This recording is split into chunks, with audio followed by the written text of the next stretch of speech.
Hello, welcome aboard again today for another video. Just a brief one today. We're going to a Tachograph calibration centre in the outskirts of Chelmsford.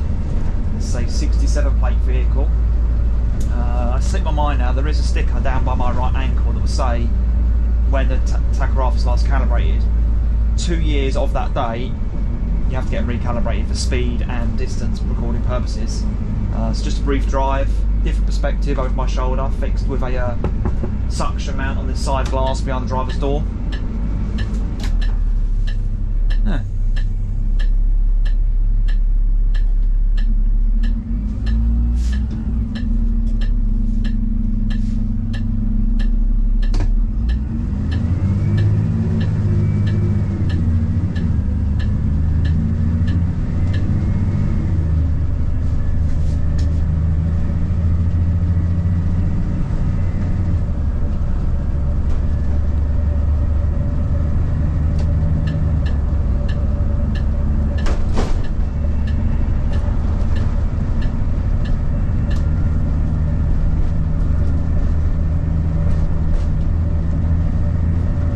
Monday the 24th of January 2022. Doing a bit of overtime today. So this morning I started off with emptying a brown bin lorry on a 70 plate. That had about 20, the vehicle was 24 tonne. Weighbridge ticket was 9.5, 10 tonnes I believe. Again, that was hours ago, I've long forgotten about that. So that was a trip to Ongar and back, which you've seen in one of my previous videos, about half hour, 40 minutes each way. Pretty simple tip off. It's a large concrete pad, excuse me, with piles of decomposing compost and soil, and there's a pair of front loader shovels cycling between piles to be sorted and sorted piles. So your compost, your grass, clippings, twigs, what have you. The way I can describe it is you dump it in a pile, front loader shovel comes in, picks it up and puts it in a large thresher, like farming equipment. It's sort of, it's a large square machine with a conveyor belt poking out the end, and it jettisons the debris off the front. So they tip it in the top, a large bucket slash hopper rotates forward on that axis, and it goes into what looks like a large tumble dryer, so it throws out the thinner, smaller particles, and the heavier, denser stuff sinks to the bottom, I imagine. I've never spoke to anyone, it's just what I've seen out of the windows I've been tipping off. And that goes through a multi-grade process, so that will require multiple trips through different machines to ensure that it's as small as they can reasonably get it. And then you weigh out, get your ticket, come back. Black bin waste. The reason why I'm not showing videos of these places, these are privately owned companies, and I don't imagine they'll be too keen to have video footage done within. If you watch other trucking channels on YouTube, some yards, basically anywhere that's not public roads, some of these people get a bit naughty about whether or not you can film there. Understandable, because it's private land. How they operate is not necessarily in the public domain, and also there's a security and safety risk. Safety not in the immediate sense that anyone's going to get hurt, but well, if it highlights any bad practices, then that's unfortunate for them, and they'll get that appropriate visit from the HSE.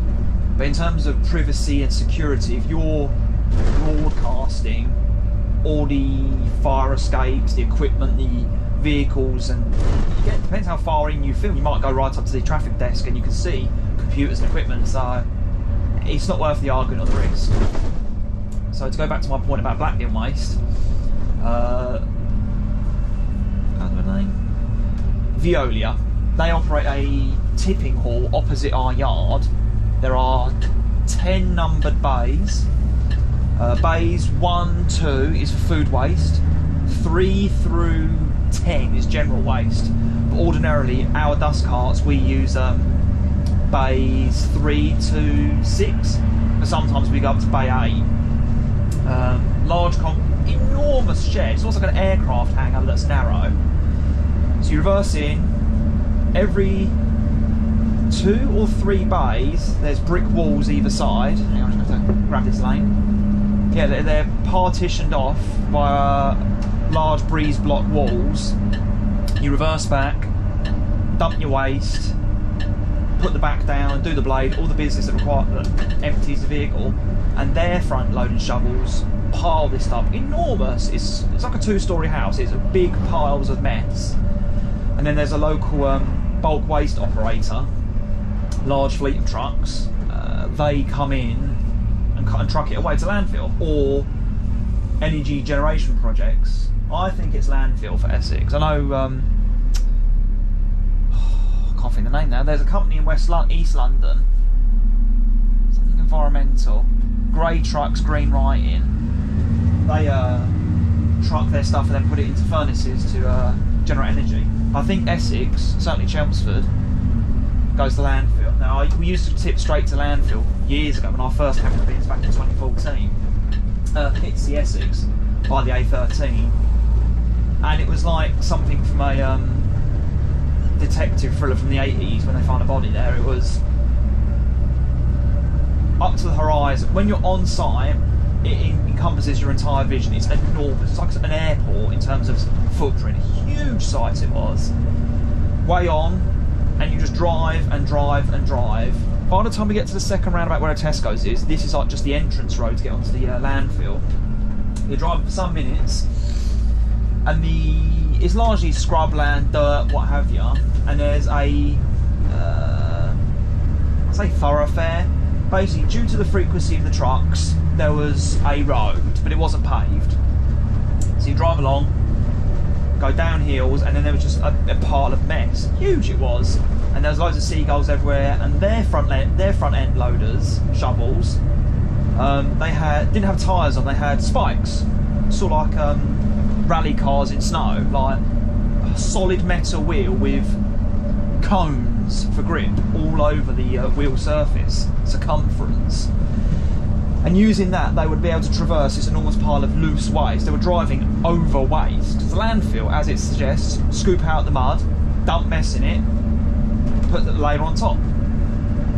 So you used to dump that open air. But back at Viola in Chelmsford, where we truck it off, so food waste have bays 1 and 2. I believe someone said in one of the comments of my videos that it goes to a large food composting facility in Halstead, Suffolk, Essex border.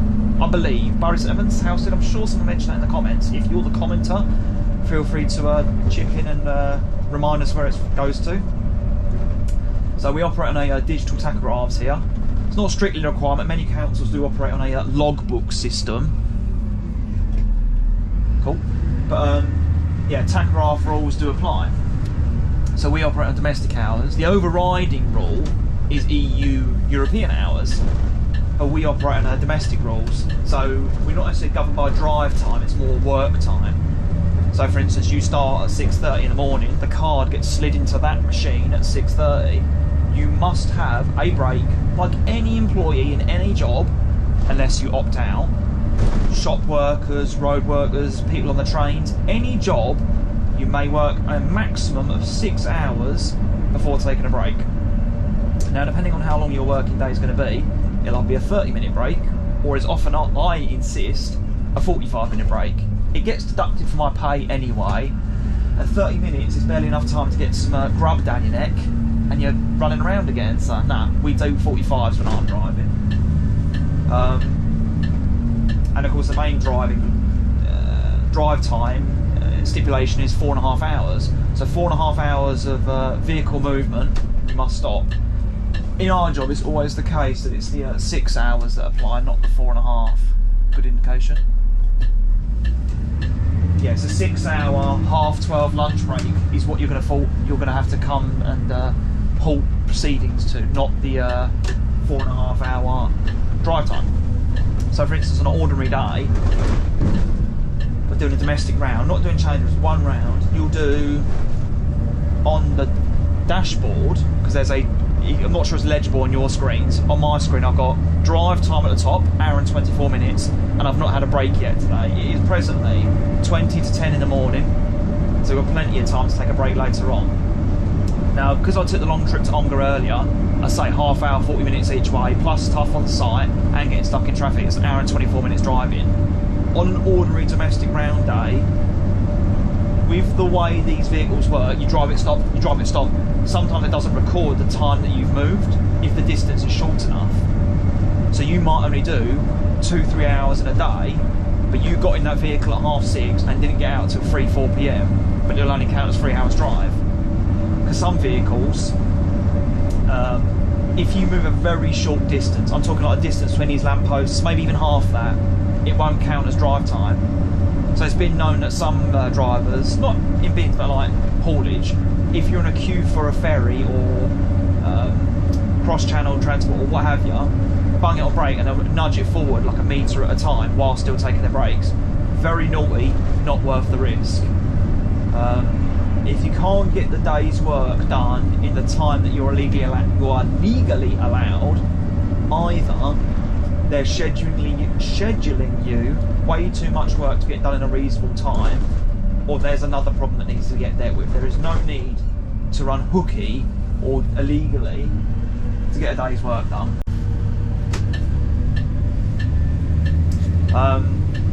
So we operate a digital tachograph here. Long while, when I first started, we also had some older vehicles from like the early 2000s that had paper tachos.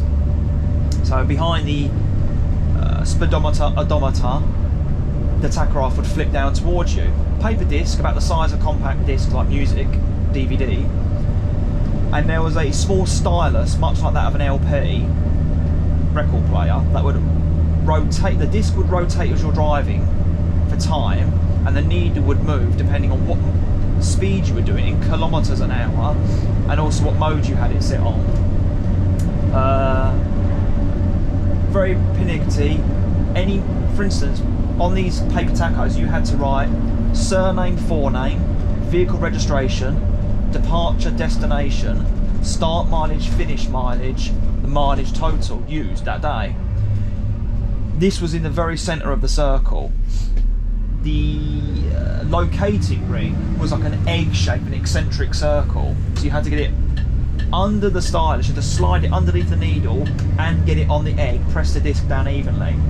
When you filled in your details with a biro pen, if you went outside the circle and the very small lines they gave you, tacho is void, naughty boys, you're getting a fine. Equally, I seem to remember, you can write the start mileage and the finish mileage, but if you do the maths incorrectly for the total mileage, that's an infringement, that's a fine.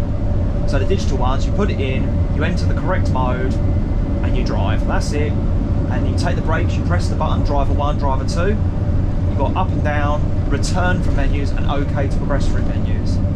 I put mine out of scope because we don't operate by EU laws. Because we're a non-profit service, we're not for hire or reward, I always knock mine out of scope. So start the vehicle up, put the card in. Once it's loaded, you can see the symbol, the card is, the tachograph has understood there's a card in the machine. Enter or OK. Entry for drivers, scroll down, entry for vehicle. Out of scope, begin. And it just, I don't know, does it assure me that I'm the right side of the law? I've fallen foul no far. My employer's found no infringements or issues with the way I do that. But in ordinary transit of like pallets and other goods, no, you wouldn't need to run it in scope. We're nearly at our destination now. I'm actually, it's only been like a 10, 15, 20 minute video. But it's just a short little excursion today. I've got another vehicle to do it after this, a recycling truck. I'm not sure if that's going to be another Alexander Dennis or if it's one of their little DAF or Isuzus. If there's anything of note, I'll record. If not, then I bid you well. Stay safe, like, comment, subscribe. I'll let matey out. Like, comment, subscribe for more content in the future, my rambling nonsense. Share the love.